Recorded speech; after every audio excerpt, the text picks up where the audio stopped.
Welcome to Success Story, the most useful podcast in the world. I'm your host, Scott D. Clary. The Success Story podcast is part of the HubSpot podcast network, as well as the Blue Wire podcast network. Now, the HubSpot podcast network has incredible shows like the Martech podcast hosted by Benjamin Shapiro. The Martech podcast is all about maximum value in 30 minutes or less. The Martech podcast shares stories from world-class marketers who use technology to generate growth and achieve business and career success all on your lunch break. If you like any of these topics, you're going to love the Martech podcast. Some of the topics are zeroing in on the ideal product price point, identifying loyalty plays for smart marketers, finding the line between sales and marketing and SaaS, extending the lifetime value of your customer. If these are topics that are interesting to you, go check out the Martech podcast hosted by Ben Shapiro wherever you get your podcasts. Today, my guest is Nihal Advani. He is the founder and CEO of Qualsights. Nihal is a product and marketing expert. He spent his teenage years as an internationally ranked tennis player. However, after a college internship at Google, he followed his passion for technology. Upon graduation, he joined Microsoft, where he spent time in various marketing and data roles on high-profile teams such as Search or Bing, Display, and Microsoft Media Network. He left Microsoft, combined his entrepreneurial spirit and passion and interest in seeing and understanding the world by launching Qualsights, which is an immersive insights platform. They work with Fortune 1000, Fortune 500, Fortune 100. They help companies understand human behavior authentically and efficiently at scale. So we spoke about his entrepreneurial journey, leaving Microsoft to start his own company. His first version of Qualsights was actually a travel software company, and it pivoted and he iterated a couple times before he got to Qualsights. So we spoke about his first version of entrepreneurship, leaving Microsoft, hiring a dev shop, some lessons learned there, moonlighting at Microsoft so that he could bootstrap the business, all these great entrepreneurial stories and some ideas and hopefully insights for you if you're going to start your own thing, how you can do it and not get screwed by your dev shop, not worry about funding or financing or going to find money. He built out a company properly from the ground up without any outside capital at the beginning. We also spoke about some of the things that Qualsights does, which is consumer insights and market research. They do this for some of the largest brands in the world. So some thoughts on consumer insights, how to get consumer insights, how to apply them, some market research trends that some of the largest companies are looking for in consumer behavior. So if you do have customers, if you do have a CPG startup or you have a CPG company, he works with some of the largest ones in the world. So he has some great ideas on what you should look for and how you should be using and understanding consumer data and consumer behavior. Then we spoke about some lessons that he's learned building Qualsights, some of the innovation frameworks that he uses for his R&D teams, considering the fact that before Qualsights, there was a couple other companies he built out. Although he pivoted a few times, each one of those companies was successful in their own right. So he has a great framework for innovation. We spoke about some product development best practices that have set Qualsights ahead of the pack. We spoke about financing and fundraising.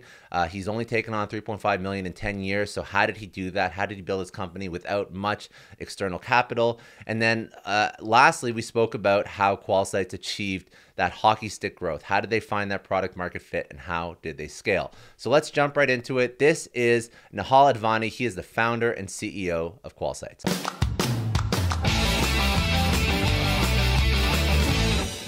Sure. Yeah. I mean, I've always wanted to start my own business, right? So in college, I dreamt about it a lot, thought about it, a gazillion ideas. Every single day I was writing something down.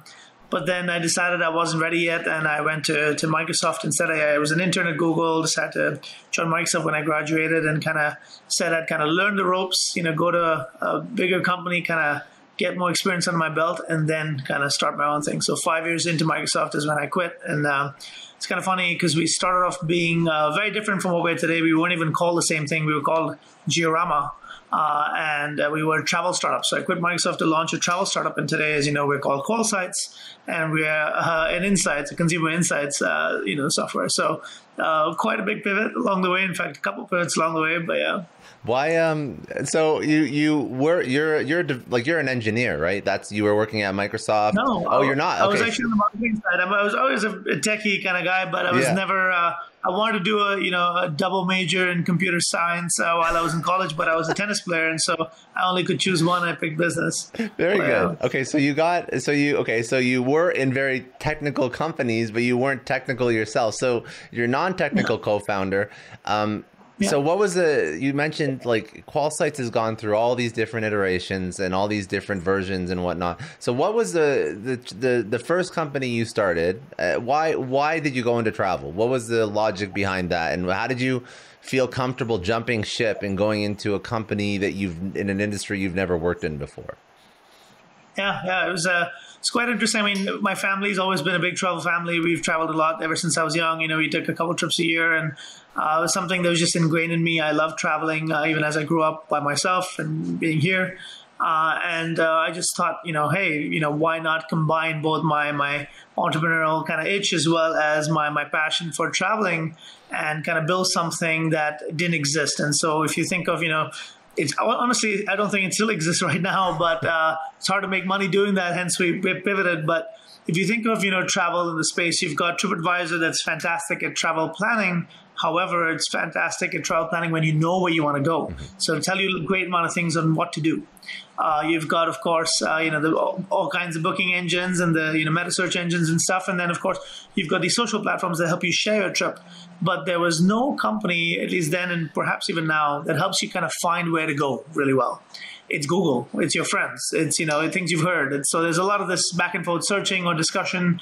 And that's how you find it nowadays, with other kind of mediums, I'm sure. But for us, it was a recommendation engine that was built based on high-level criteria, saying, okay, I want to go with my friends. I want to go to a place that has adventure and nightlife. I have a budget of X. I want weather of Y. Where can I go? And so that kind of high-level recommendation engine that helped people kind of plot things on a map, see where they could go visually, then dig in to see the things to do, and then also book it. So our trademark at the time was plan, book, share. It was really all three things, but with the unique spin being on the fact that it was more like at the higher level of the early stage of the journey, and then B, having an all-in-one platform to kind of do it all in one place. And so that's the kind of opportunity we saw, and it was really my passion that decided is what kind of drove me to doing this. And when you started this, so you're building out a recommendation engine, which I'm sure is not an easy task. So even getting started in this, walk me through the leaving of corporate, moving into startup. Did you bootstrap? Did you go find funding? Did you have some money saved? You hired a developer? I think that point in somebody's life is one of the most interesting points, because how people tackle it is everybody tackles it differently. But walk me through your sort of startup journey into this. Yeah, mine was quite tricky. I mean, I started off while moonlighting at Microsoft, right? So at my own free time at nights, I would kind of do this. And while I was technical in that, I'd done some stuff, even just at Microsoft, I'd build like Visual Basic tools and stuff for Excel. Like I just figured it out because I had that inclination. I was still not a coder, that would code this thing myself. So I had to find people. And so I found a couple of folks out in India in the beginning and kind of worked with them. And they were full-time on the company. I was part-time. So it's kind of funny now when we celebrate anniversaries, they're like 1 year ahead of me, which is kind of strange because it took me a year to quit Microsoft, but I funded it myself. So I self-funded. It was something I was lucky in my last couple of roles at Microsoft. I had got some nice bonuses saved up. And so kind of used that to kind of initially fund the business. And then the day I quit, it was basically in 2012, I actually had just raised our first $250K from friends and family, and that's what allowed me to quit. Awesome. And so it was a combination of bootstrapping for a little while, building the product on the side, and then taking the jump when I had some initial investment. So you didn't even go for a technical co-founder. You fully outsourced. You hired. How did you not get screwed by the developers that you hired, not being a developer yourself? So interestingly enough, when I first started this, very few people know this, I started off with a contract, like a outsourced kind of firm for the first couple of months.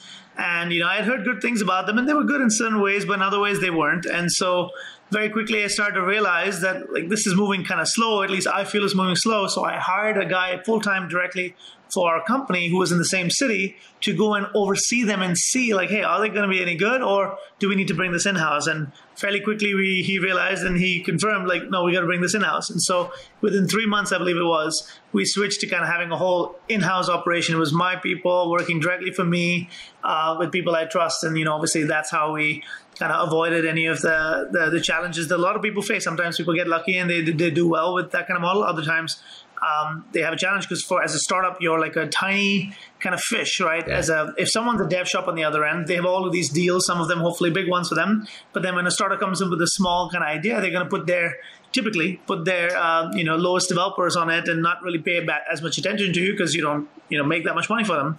And that's where we luckily found that quick and switched to having our own fully in-house operation, which is what allowed us to be successful. Very, very smart. I've never heard of somebody doing that. I've heard of a lot of people getting screwed by dev shops, but I've never heard of somebody hiring somebody in the city where they're at to go like audit the dev shop. That's very good. That was my last try, right? I still wanted to give them a try, and they also were taken aback, like, wait, you're going to have somebody come sit with us? I'm like, yeah, I mean, either that or we kind of part ways now. And so they allowed it, and luckily we found out that it was the right call to just move it in house, and I'm so glad we did. That's been a major advantage for years now to have our own tech team and have such a strong tech team. It's an argument against the gig economy, for sure, a little bit at least. Okay, so you quit after a year. You joined, and then so what happened with that company? Why didn't it work out? Because it sounds like a great idea. You're right. I don't even think it still exists. So was it like no product market fit? Was addressable market too small? What was the life cycle of that company? It was the problem was the revenue model per se, right? So we actually at one point had a couple 100,000 users. We won TechCrunch a couple times. I mean, we were starting to get kind of known again, smaller, not known, right? But it was in terms of usage, it was growing. In terms of platform, it was really cool, very different, visually very different results, completely interactive on a map, even back then in 2012. However, it was really how you made money. So, of course, if you had millions of users someday, you have other types of revenue opportunities like advertising. But really, the core revenue model for us, and us being a Chicago company, not a we've over the course of our company raised some money, but not raised too much. So it was not something where we had boatloads of cash that we could go out and market the heck out of this thing. And so we were doing as much guerrilla marketing efforts as we could. And if you think of travel in general, the way you make money, unless, again, you're a big company with lots of millions of users and can do advertising, is booking. With booking, you've got the Expedias and the Bookings and the Kayaks of the world, and it is it's a commodity at this point. Like, people are always price comparing. I'm sure we all do this all the time. And so when you're looking at, even though we were actually behind the scenes working with Expedia and working with several other APIs to kind of have our prices and keep them as low as pretty much anyone had, as a new user who didn't know the startup and was looking at, let's say, a $200 hotel room on Georama versus a $200 hotel room on Expedia Booking, they're going to pick Expedia Booking more likely because those are brands that they recognize. Those are brands that they've actually, can perhaps have better support and all of those things. And so we were getting a lot of people planning on our platform, but then going somewhere else to Booking. And that wasn't really working well for us revenue-wise, and that's why we pivoted. Understood. And what were some of those guerrilla marketing things that you were doing that were obviously not spending millions of dollars in ad money? Walk me through some of those, and which ones worked, which ones didn't. It was interesting. We actually did a lot of social back then. This was like earlier days of social compared to now, and you didn't have many of the platforms you have now. But Facebook was something we tried. We actually won in travel. We won the best social media startup in travel award. Wow. I remember. I think it was by Skift. We also won Crane's Chicago's best social media startup award. So we had done some interesting things with Facebook. Which was essentially, we tried a bunch of different types of posts. But what we found was a way to kind of get like a daily dose of inspiration was you combine a great unique picture, right? We had curators that would find these cool pictures and kind of show people, but you ask them a trivia question. And when we tried so many different variations, different things, but the thing that was very clear, like data was way better, was if you ask them a question of like, can you guess where this is, for example, and then show them a really cool picture that inspires them at the same time. The likes and the comments and stuff, the interactions were off the charts. And so that allowed us to get some really nice usage from folks like that who found us on Facebook and then kind of got to our platform, and we did other sorts of things as well. But that was, I think, one of the interesting ones. Very interesting. Okay, so as this was growing, but obviously, and you won awards, you got some press and some PR, but it didn't really work out. So I can still see though that this is like the roots of consumer insights. Like you're getting information, you're figuring out, and this is, Qualsights is not that far away from how it started, really, if you think about it. Like, if you think about it, exactly, and when you just say it right up front, it sounds like, wait, what? Yeah. But if you think of my original passion, right, it was all about helping myself as well, right? I was one of the prospective users, but also helping just people in general see and understand the world. Why do you travel? You travel to explore the world, right? To see other things, see new things, get exposed to new things, and also understand culture, understand other humans and behavior and all those kinds of things. And so I always had that passion. And when we pivoted, we actually pivoted 2 times to get to here. So we had a travel startup, then we actually pivoted to virtual travel, which is another thing right within travel before we went to insights. But all of these 3 things were all connected by. What is virtual travel? This is like pre-metaverse, so I don't know what virtual travel is. It is. It's so funny, right? People talk about. I mean, metaverse is a bit different, but so this is pre-Meerkat, pre-Periscope, pre-Facebook Live. We actually now finally got a patent on this just last year, 7 years later, where we were the first to kind of allow somebody to travel somewhere virtually without physically being there. So the way it worked is you had guides, local guides, whether it was actually official tour guides, which we had many, or whether it was just locals in the city, or even travelers in a city happening to be travel. We allowed them to share their experiences live. So not recorded videos, these were live videos. That's why it was pre all of like live is such a big thing now in today's world. But in 2014, when we were doing this, it wasn't a thing.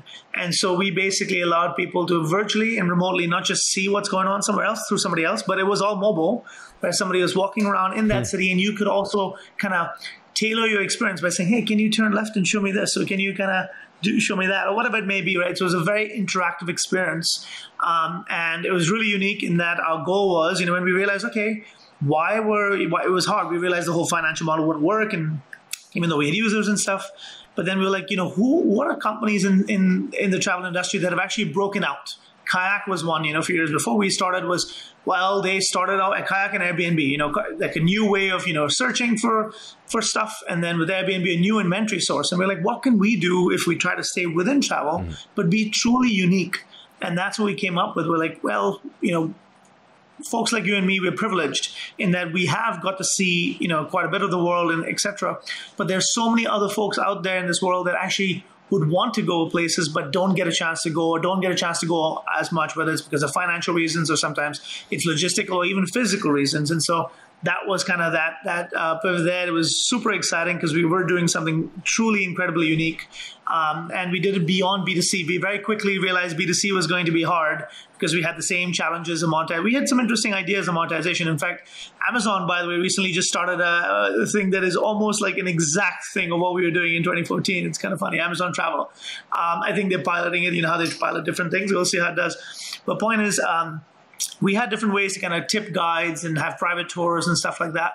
But we realized, this is going to be a very strong thing for B2B. And that's why we started to do B2B. We work with tourism organizations like State of Illinois, State of Michigan were clients of ours, for example. We worked with various different hotels for things like site inspections. So going to see a hotel for like an event per se, or even like things like we have worked with a wind farm in Australia for inspections in the wind farm. So all kinds of reasons. We even worked with NASA for virtual field trips for kids who couldn't go there and they wanted virtual field trip to NASA, or even museums. We had many museum clients. So it was really unique, and we started to make some money there.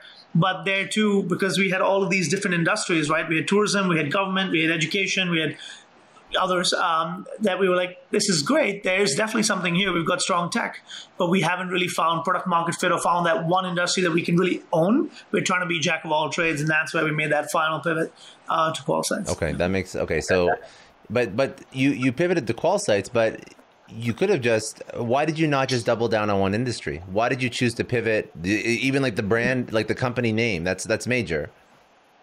Yeah, so when we were looking at these, and we were doing a few different things, right? So we were doing these few different verticals I just mentioned.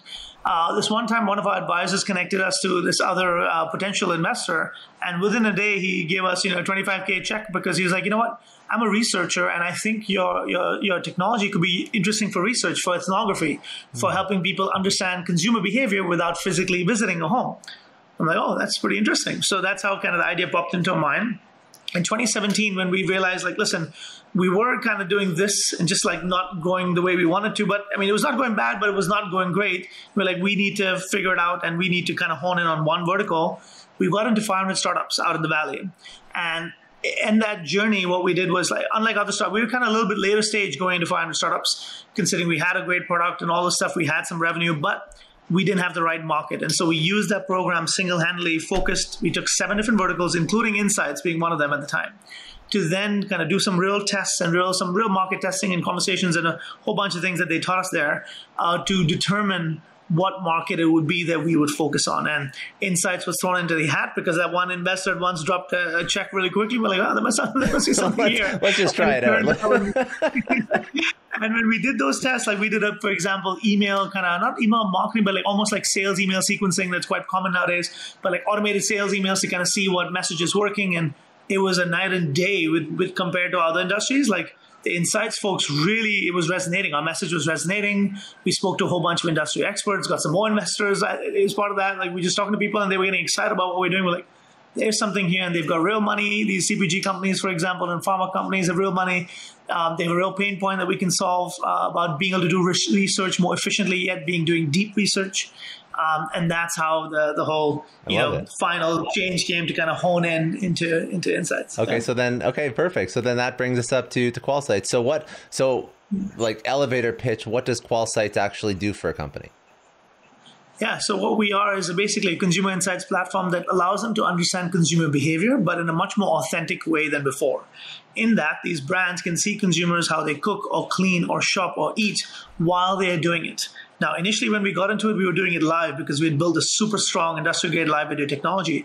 But over time, what's happened is we've gone beyond just live. People can do it recorded at their own time. They can do not just videos, but also photos, audios, all these different moments that they can capture that allows brands to basically set up these tasks and activities for consumers to do. They go out and do them at their pace. They're picked based on, for example, their demographic, psychographic, geographic behavior or data. And once they're in a project, instead of going to a focus group, for example, the typical way to do qualitative research was to go into a focus group facility and kind of talk about, certain things. But that was all based on recall, right? It's like saying, hey, 3 weeks ago, last week when you went to the store, what did you notice first and why? And you have no memory because you don't, hold that kind of information. With this, it's all as it happens, behavior focused, contextual.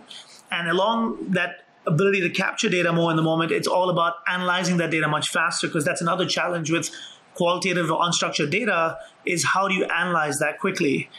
Quant, on the other hand, quantitative like surveys are very structured, super easy to analyze and scale, qual's hard. Through a suite of AI tools, we're helping that process also be very efficient. And so in a nutshell, we help brands capture that data, analyze that data, and present that data all in one place with a variety of different methodologies to get deep and authentic insights. Incredible. So then what are some learnings that have you pulled out of looking at doing this research this way? What are some things that brands have discovered from consumers that, for example, they wouldn't have been able to know without Qualsights?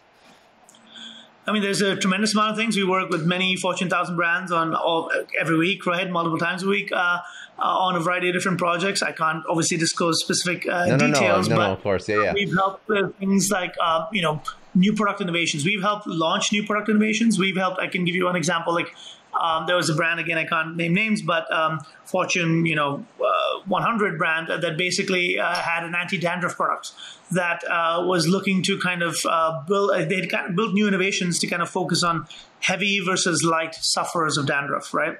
But they didn't, prior to that, they hadn't kind of distinguished those. So they didn't realize how a heavy dandruff sufferer versus a light dandruff sufferer perceived their brand or perceived their category, right?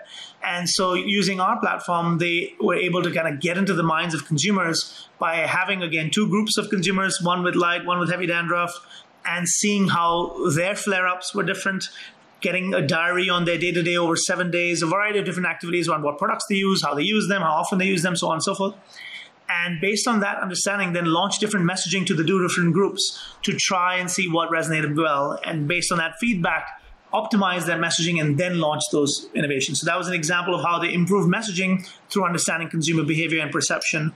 We've done many things where we've even had an interesting project I remember quite fondly is we had, this cereal brand, again, top, Fortune 500 cereal brand that was basically looking to launch new cereal, but they wanted to kind of talk to kids. Mm-hmm. And typically if you do an interview with kids, there's legal stuff, you have to have parents around and all that's fine. But if I'm a stranger interviewing a kid, that kid's gonna, obviously very likely not be that genuine with me or gonna be shy or nervous or whatever it may be because they don't know you. But with our app, it allowed the parent themselves to kind of sit next to the kid and show them these concepts and have them react to these new potential innovations. These weren't even real; they were just ideas on an image, basically different kind of images. And the kids, of course, found it more like a game, and they were giving their candid thoughts, and it was like beautiful to see. And that allowed them to actually build and iterate on a new product. So those are just a couple examples, but we have many more things that we do, even in store or post-use, like consumption and so on. And as you obviously you're now heavily involved in this industry. So what are some trends? Like what do companies actually pay attention to in terms of like their consumers and the behavior? What matters to companies now, or what, rather said differently, what should matter if you aren't looking at these things or certain consumer trends? What should you start looking at? Yeah, I think as time goes by, more and more companies are realizing how important it is to truly understand their consumer and their customers' behavior, right? Not just in the traditional ways. Yes, surveys have been around forever and those are used quite heavily, but much beyond that, because a survey gives you like the what, but it rarely gives you the why, right? It gives you structured data, scalable data, but it's not really giving you that much depth and context. So to answer the why, there's no better way than talking to your consumers. Talking to your consumers, however, is an expensive, time-consuming, painful process, labor-intensive. And that's where our platform comes in to help you understand the consumer behavior, understand their minds, without necessarily spending that much time and effort, because it's so efficient in terms of how you capture and how you analyze that data. And so in terms of trends, one big one, of course, of the last couple of years has been the pandemic, right? How do behaviors change? And what behaviors are here to stay post-pandemic. Now that we're, hopefully seeing, some light at the end of the tunnel here, like what are the behaviors that stick? And we've actually done some even internal studies on that, where, there's people have, including myself, developed all these quirks. Yeah. Like I still don't press an elevator button with my finger. I always use my elbow. It's just a thing that's just a funny, simple example. But what else do I do? Do I clean more, right? Do people, do certain things with their food, whatever it may be. Different for each industry, but what are these behaviors that are here to stay that we've picked up over the last couple of years because things were so different? And that's a very important thing for brands to have their pulse on. I just want to take a second and thank the sponsor of today's episode, HubSpot. Now, if you're tired of slowing down your teams with clunky software, processes, and marketing that's difficult to scale, HubSpot is here to help you and your business grow better. With collaboration tools and built-in SEO optimizations, HubSpot CRM platform is tailor-made to help you scale your marketing with ease. Integrated calendars, tasks, and commenting help hybrid teams stay connected, while automated SEO recommendations intuitively optimize your web page content for increased organic traffic. Ditch the difficult and dial up your marketing with tools that are easy to use and easy to scale. Learn how your business can grow better at HubSpot.com. Now, I want to pivot a little bit and speak to some of the lessons that you've learned in building out the company as well. So this is incredibly interesting, and obviously this can be incredibly useful for brands, but this is something that I don't think really existed before you created it. Like I've never heard of another company that does this. So I understand how the company sort of came to be and the story behind the company, but when you're building something in relatively, I guess, new industry, blue ocean, I don't know what the best word for this particular tool is, but how did you innovate? How did you R&D this? How did you create this so that it was useful for brands? What's your process of iterating and improving and optimizing the actual tech behind Qualsights? Yeah, that's, I think, our biggest strength, honestly. That is our biggest strength. That's why we're here today. It's where, and we've done it multiple times, right? And all three things, we had three unique products that had some, underlying connectivity between them, but completely different focuses in industries. And we still managed to be unique every time and be ahead of the competition. And that's because, we do ourselves. I mean, we always know we can do more. But when we got into the insights industry and did those sales tests back at 500 Startups, we started to learn and listen to our clients. Obviously, we had an idea of what would be valuable. So we kind of started with that and told them what we had and then kind of listened. And we put our product out there. We had them try it. And we listen to feedback very, very, very much. And so we monitor how people are using the platform, but more importantly, ask. More than anything else, we're talking to our clients and encouraging them to always give us feedback. And till today, we're pushing updates to our platform twice a week. So we're very, very fast in terms of how we iterate. And so we're always improving. Sometimes, of course, there's these major updates. Other times it's smaller ones, but we're always kind of staying ahead of the game, always trying to think of what's next. And a big, big part of that has been really listening to our clients and at the same time, not really looking at competitors. What we try not to do is not look at what else is out there, right? We actually... And this is something I found has worked at least well for me personally, is both times it was industries I had no connection to, right? Yes, I had some passion, but no connection to.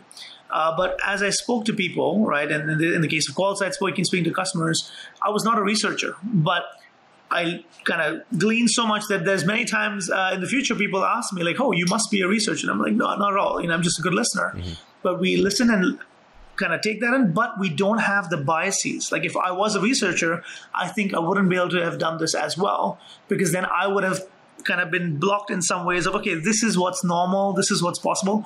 I had no such baggage with me.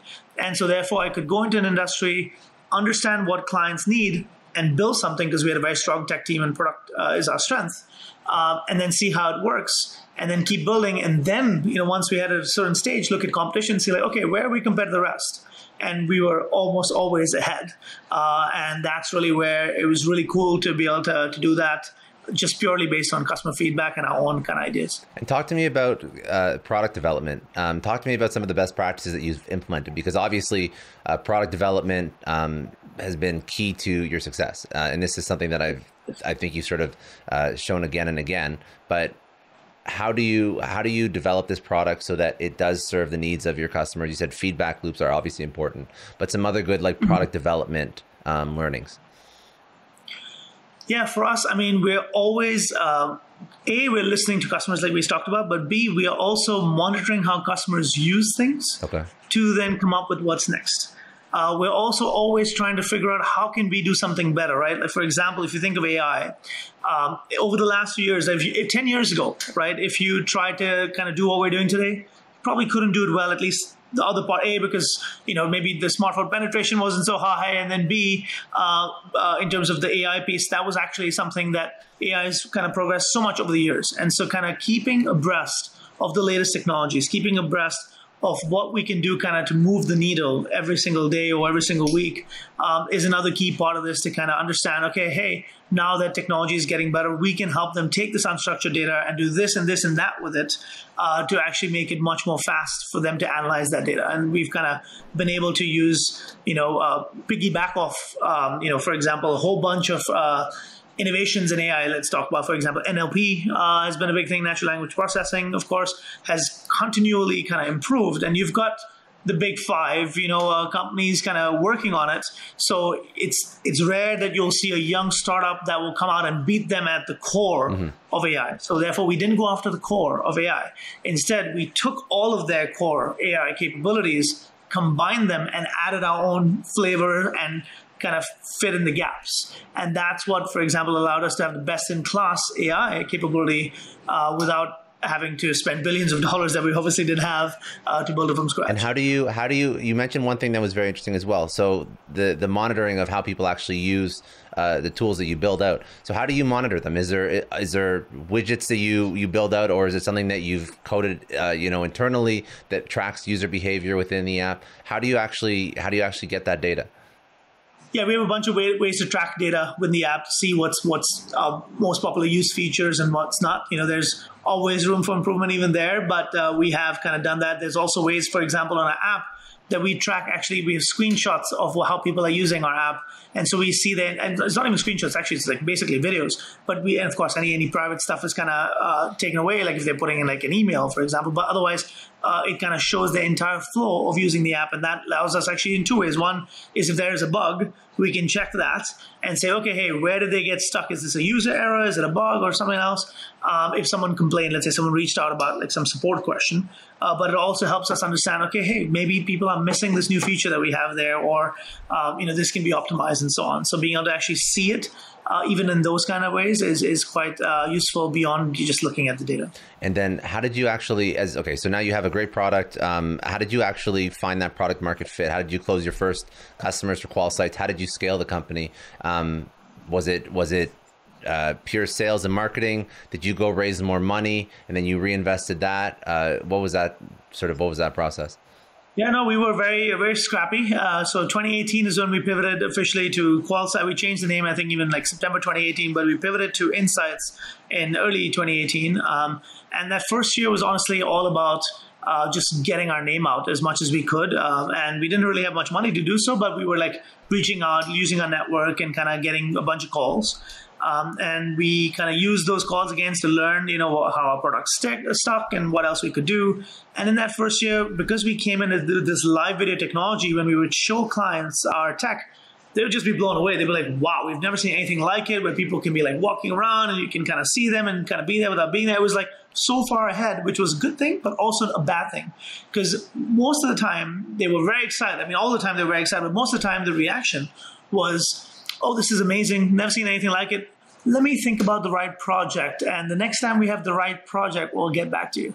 So what we realized after enough of those folks saying, this is amazing, but we have to wait for the right project, we're too ahead of the game. It's something that people are interested in, they aspire to, but this is not something, this feels niche right now. Mm-hmm. It's too far ahead. And so what can we do to kind of really kind of be better? And that's where we realize is, unlike in quant, you've got Qualtrics, you've got SurveyMonkey, you've got big players, including some startups that are doing really well and catching up. In qual, on the other hand, in our industry, yeah, there's a few startups, but there's no clear leader. There's not one company that anyone can tell you is the leader in qual. And we're like, wait a second, why do we want to be this live video qualitative ethnography kind of leader, which we already were instantly because there was nobody there, still isn't. But how can we kind of really own qual? How can we be the Qualtrics or SurveyMonkey of the qualitative industry? And that's where that 2018, late in 2018, early 2019, we started to build horizontally and add the recorded videos and the photos and the barcode capture and the screen capture and all of the methodologies we knew that were important to have a one-stop shop toolkit for any qualitative researcher to just have one platform, because the market is fragmented. You have startups doing one little thing, doing it well, but doing one little thing. And therefore, as a client, as a brand, you'd have to actually end up going to multiple vendors to have these deep insights. Mm-hmm. We said, why not have it on one platform? And then there's all these benefits to mix and match these methodologies in one place, plus have all the AI to help it analyze it faster. And so we built like the ultimate tool in learning from customers, even customers who didn't buy from us or didn't buy from us yet, went really back in 2019. And that's where we started to kind of get more clients pick up. And it was all through either just reaching outbound cold, which worked really well. We practiced that at 500 startups and they taught us that and worked really well. Initially, it's harder now because most people are doing it, right? So there's much more noise. But we also, got lucky at a couple conferences and events. We met some really solid clients, and then they become our anchor clients. And so that's how it all began. And then, of course, it started to snowball from there. Did you? So that's actually very interesting. So would you actually recommend that to companies? Because you almost you built this leading product in a certain niche, and then you almost went into more competitive industries just so it would be easier to sell. Like, it's almost the opposite of what most people I assume would think. Oh, I want to go into blue ocean. I'm a leading product and I'm so innovative. No one's ever done it before. It seems like such a great idea. There's no competition. So you actually built out a core set of features that infringed on a whole bunch of other companies that were already in very well-established markets. And that's actually how you got momentum. It is. Because we were able to kind of take, for example, an interview, right? An interview and focus group, if you ask me, like, I think those are nice for certain things. But for many of the behavioral insights that we encourage our clients to get these deeper, more authentic insights, those are not the right tools at all. That said, our platform does offer and is used for interviews and focus groups, but many of those clients are bought in to start with that, where they're like, oh, I could use like a Zoom or any other kind of tool nowadays, right, to do an interview, but it doesn't have research features like a back room and all the stuff that they would need. So we beat out the standard tools with that. However, where we really get them is like, did you know you can analyze this data so much faster with our AI? So then they'll look at our AI and they'll be like, wow, yeah, man, this is so much better than my handwritten notes and all the other, older processes I used to do. And now we're like, oh, and now, like a couple of weeks or a few months later, did you know that you could also do this without even doing an interview and actually see somebody cook or seeing somebody open your product and unbox it and use your product or whatever it may be without having to do an interview, because they can do it at their own pace. And you can have many more consumers, so a larger sample size, and analyze it as fast because now you know our AI, how good it is. And they're like, yeah, and so you kind of get them in on where they are and upgrade them to what the future is that we already had built. And so that's sort of been our strategy. And sometimes you go that way. Other times you've got companies who are super ahead of the game and they get the cutting edge stuff and they'll come right there. But many of the companies still they're somewhere within that spectrum. And so our offering supports any company regardless of where they are in that spectrum. Very smart. And after you took this to market, and then you started to build out all these ancillary features that actually allowed you to capture more customers and sell. Did you go and raise more money, or did you just grow with your own revenue? No, we did. In the last couple of years, we've been going with our own revenue, which is great. But prior to that, yes, we did. So we haven't, in the grand scheme of things, though, since 2012, it's going to be, in 2 months, it's going to be 10 years, which is insane. It is insane. That's a long time. But in those 10 years, we've raised just about 3.5 million, okay. Not including a current round. But essentially, so that's... what we did. So we were very capital efficient while we'd raised 3.5. It was over 10 years. That's not bad. Very, very, exactly. It's very capital efficient for what we've been doing. Very good. Okay. And where do you want to take this? Like, what's the end goal for you as an entrepreneur? You're 10 years in. That's a long time for an entrepreneur. So where do you want to go with it? Yeah, persistence has been also a big, advantage of ours. It's been required, of course, and it's something, it's something I'm proud of, right?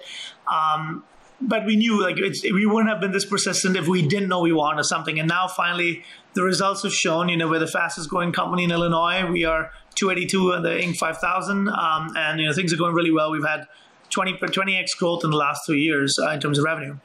Our goal, though, is we're not, we want one of those where if I wanted to kind of try and flip this, we had great IP all along the way that I could have, sold for a decent sum and at least for personally been, quite set. But that's not what my goal with this is. Money has not been the primary factor. Of course, money helps, and that's a byproduct. Our bigger vision here is to kind of build a product that truly makes an impact in this world. To really, it's cheesy, but in our industry, to kind of really kind of change the way people build. Like, I'm all about innovation, right? That's my biggest passion is tech innovation. And if we can help clients in a variety of industries help be better innovators, which then in turn helps consumers have better products, that would be the ultimate goal, and that's success for us. And of course, the byproduct of doing that would result in great value to all of our investors and ourselves. But the primary kind of driver is that. And future predictions for consumer insight trends in the next 5 to 10 years, how granular are we going to be able to get in terms of what we can understand from a customer? Like, it's very topical now, like how much data we can get from people. So where do you think this is going? It's insane. And maybe in the future one I'll disclose more, because we have already the next innovation that is we'll do another one. We'll do another show. We're launching it's within, of course, now we're not pivoting anymore, but within our industry, it's funny you use the word granularity, because that's the word we use, behind the scenes right now. We're still in stealth mode with it. But it's just a whole new level that's never been remotely seen before. And so we're super excited about it. But it's something where, unlike like the Facebook kind of model, right? Where you have, the social media platform and all these users, and you get data. And then, of course, the issue right now is, A, how much data are you collecting? And then B, you're not getting paid for your own data, and these companies are making billions off of you. our goal is very different. Our goal is people, and people get paid to do this research studies. They get paid quite handsomely, actually, way more than a survey would give you, because surveys are, cents. This is, people would make a significant amount of money working, on a platform if they get selected for projects, that is.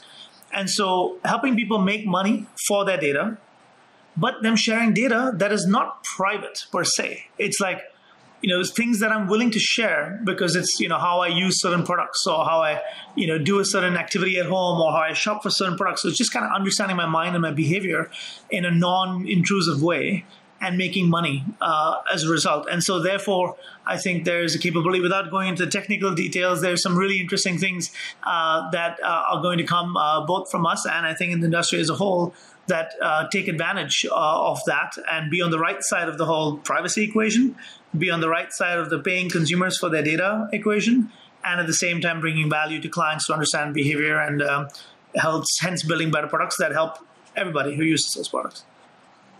Sorry about that. No, a few things to close out, just so I want to get some of your socials and your website, but then I want to do some rapid fire questions as well.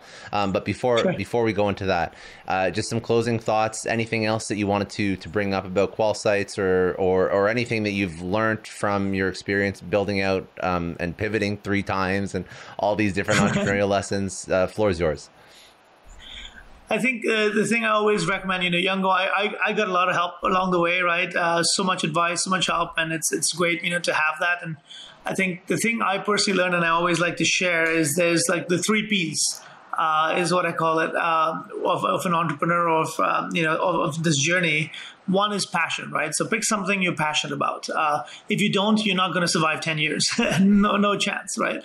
And sometimes you need to survive 10 years or many more, right? So that's important, so that you're excited about what you're doing for the long term.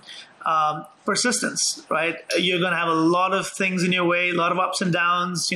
We ourselves have, for example, multiple times in the course of this last 10 years, got down to a last, couple $1,000s in the bank, right? And so you'll face some really crazy challenges, and you'll get a lot of no's, but you have to stay persistent through that, as long as, of course, you have a strong belief in your product and you've got something. And then finally, I think the ability to pivot, the 3rd P, pivot, is another important one. Like it's rare to find companies today who start doing this, and by the end of their journey, stay doing that. It's almost always some sort of, whether it's a drastic pivot like ours or it's other kind of iterations, it's rare that you start with something, you stick with that. And so your ability to learn, your ability to kind of adapt to the market, to sometimes even cannibalize yourself, is going to be very important to kind of stay ahead of the game. And so those are the 3 things Very I typically All right. advise. So where do people go and connect with you? All of your your personal socials, or the website, all that stuff, Qualsights socials, any links you want to drop? Yeah, so for me, it's LinkedIn. So Nihal Advani is, URL/Nihal Advani is me on LinkedIn. And then, of course, Qualsights is everything Qualsights. So you've got LinkedIn, you've got, I think we're doing some stuff finally on Twitter now. We're not as active yet, but those are perhaps the 2 most easiest ways to find the company. Perfect. As well. Okay, let's do a couple rapid fire. So the biggest challenge that you've overcome in your personal or professional life, what was it? How did you overcome it? And what did you learn from it? It's actually one that happened just past year, and it was both. It was actually, we lost our CTO this past year due to COVID, in May. And so it was a terrible time, very tragic. I was young, and the entire team kind of went through this. And for me, for 9 years of the 10, he was my colleague and friend. My first call in the morning, my last call in the night. And so very, very tough. The team just really got together, and we didn't have much control over what happened. Obviously, we tried everything we could to give him the care he needs, but what had to happen happened, and now we're kind of re-energized to kind of do this, not just for all of our own ambitions and goals, but also for him. And it's been amazing to see the team to come together and really have an additional driving force behind them, and kind of just do this in his honor. So that's tough. I'm sorry about that. But glad to hear that the team got through that. Okay, that's not easy, especially for you. If you had to choose one person, obviously there's been multiple, but pick one person who's had an incredible impact on your career, who was it, and what did they teach you? I'd say for my advisors, I mean, I've had many people who've impacted me in many ways. But one of our advisors, Mohan Sawhney, he's actually one of the top professors at Kellogg. I think he's Associate Dean of Innovation now at Kellogg. And he's been my advisor from the early travel days. And he's kind of really helped us. He's one of those like really big thinking guys. Like I'll take maybe like a few weeks to come up with something really nice. I'll start to talk to him about it. He'll get it in like 2 minutes. Like he'll get there. Like he's like a different level. And it's just amazing to be able to ideate with folks like that. We have some amazing advisors, including him, involved, and to be able to ideate from him, learn from him. And he's been really, really generous with his connections. He's helped us bring on investors. He's introduced us to investors, introduced us to clients because he gets so many folks that he come to him and learn from him. And so I think all around, he's one of those advisors that has kind of helped us in every way possible. And I strongly encourage startups to get active advisors and advisors like that who are willing to raise pull up their sleeves to help you. Yeah, perfect. No, I agree. A book or podcast you'd recommend people go check out that's had an impact on your life? I actually don't read full books. It's kind of funny. I mean, I have crazy work hours, but what I do is this app called Blinkist, where it's basically an audiobook, but it's also 15 minutes, 8 to 15 minutes. And so using that, I do a bunch. And the recent one I thought that was really great was blitzscaling. Yeah. Very good. Very helpful. If you could tell your 20-year-old self one thing, what would it be? Quit faster, start faster. While there was a lot of benefits and I really enjoyed Microsoft, I have great things to say about them. If I had to do it over, I would do it faster. So that would be my advice to myself. And then last question, what does success mean to you? Yeah, I think we covered some of that, but it's really, for me, it's like I really want to make an impact in this world. I want to, build an innovation that kind of helps companies and others. That to me is successful, where we can be recognized for all of our great tech and innovation that helps other companies innovate. That's the number one driver for me.